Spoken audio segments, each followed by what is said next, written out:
They say he rises when the moon is high, that his thirst is eternal, that he cannot die. But what if I told you Dracula was once a man?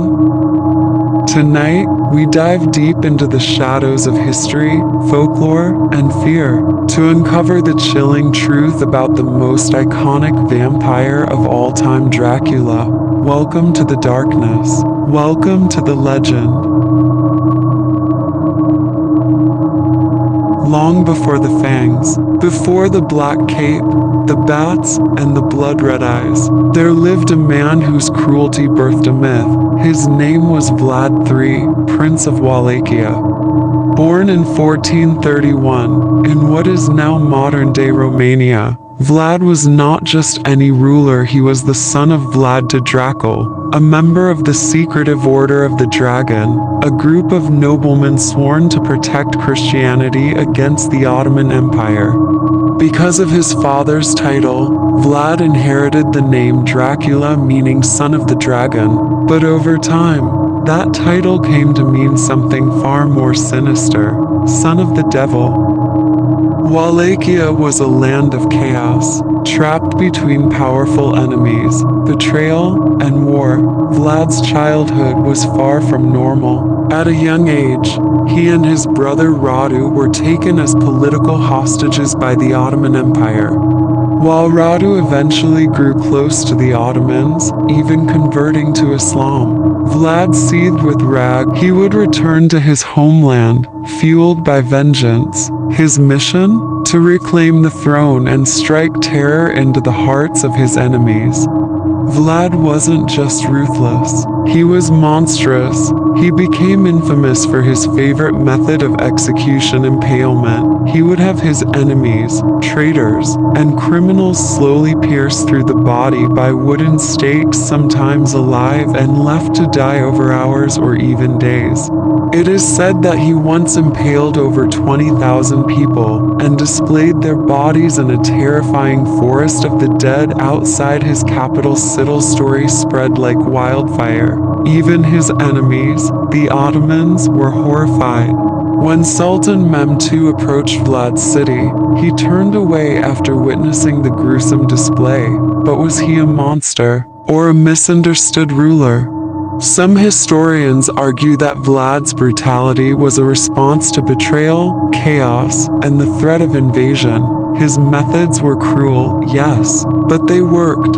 Crime dropped to near zero levels under his rule. Thieves and conspirators feared his wrath.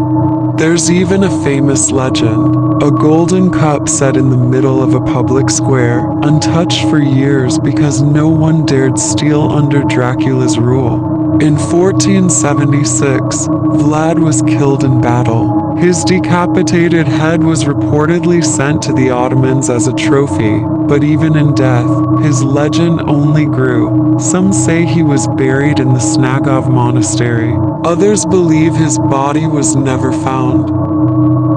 That he walked still, haunting the lands of Transylvania, thirsty for blood.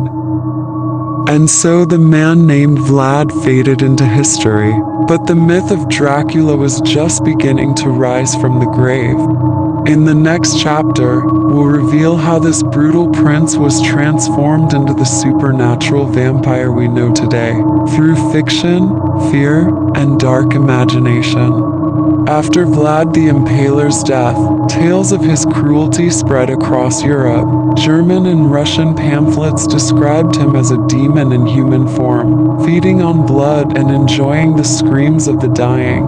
Fear and fascination turned Vlad from man to monster. But it wasn't until the 19th century that the myth truly transformed.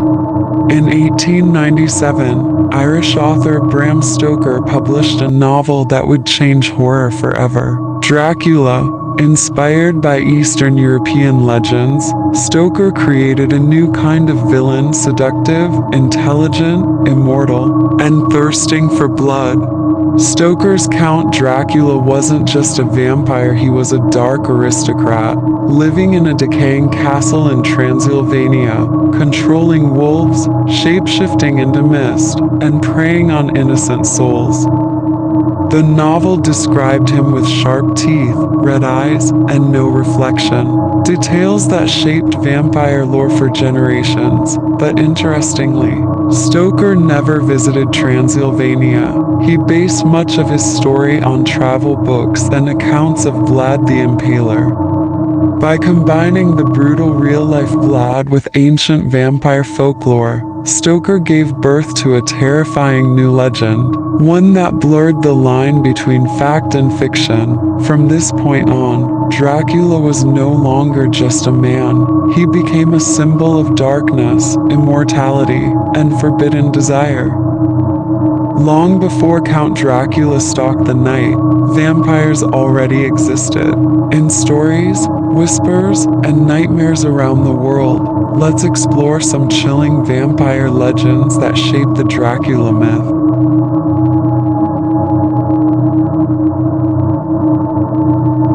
In Romanian folklore, stragoi are undead spirits that rise from graves to drink the blood of the living. They were feared so much that people would drive stakes through corpses, decapitate bodies, or bury them face down to stop them from rising. Sound familiar?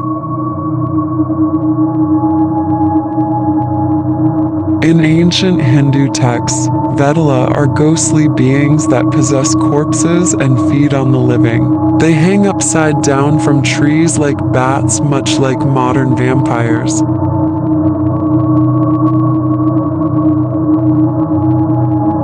The aswang is a shape-shifting vampire demon in Filipino mythology, often taking the form of a beautiful woman by day, and a blood-sucking monster by night.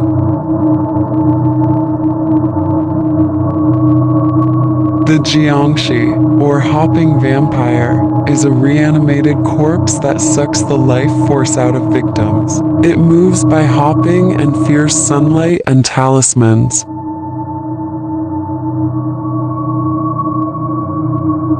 Greek myths told of Lamia, a beautiful woman cursed to drink the blood of children. Her legacy influenced the seductive vampire woman trope.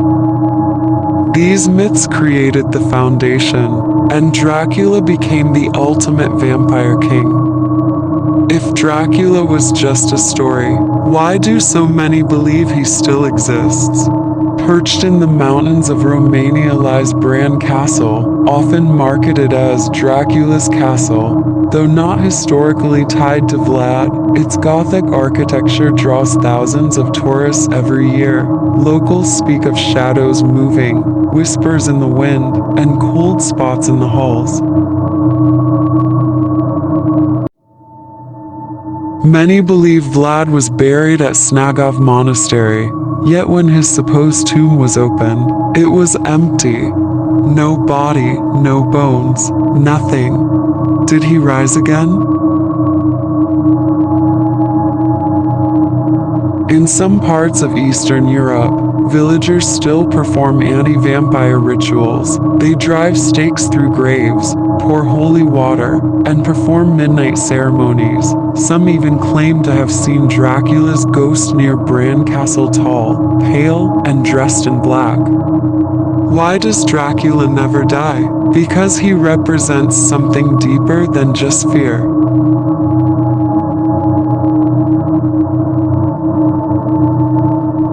Immortality, our fear of death, and secret desire to live forever.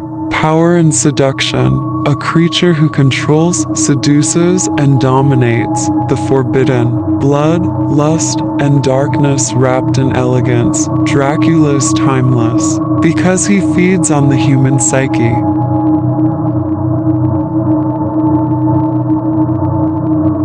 Today, vampires are everywhere in romance novels, TikTok trends, YouTube horror shorts, and streaming series. But no matter how modern the vampire becomes, it all goes back to Dracula. He is the original, the eternal, the king of the night.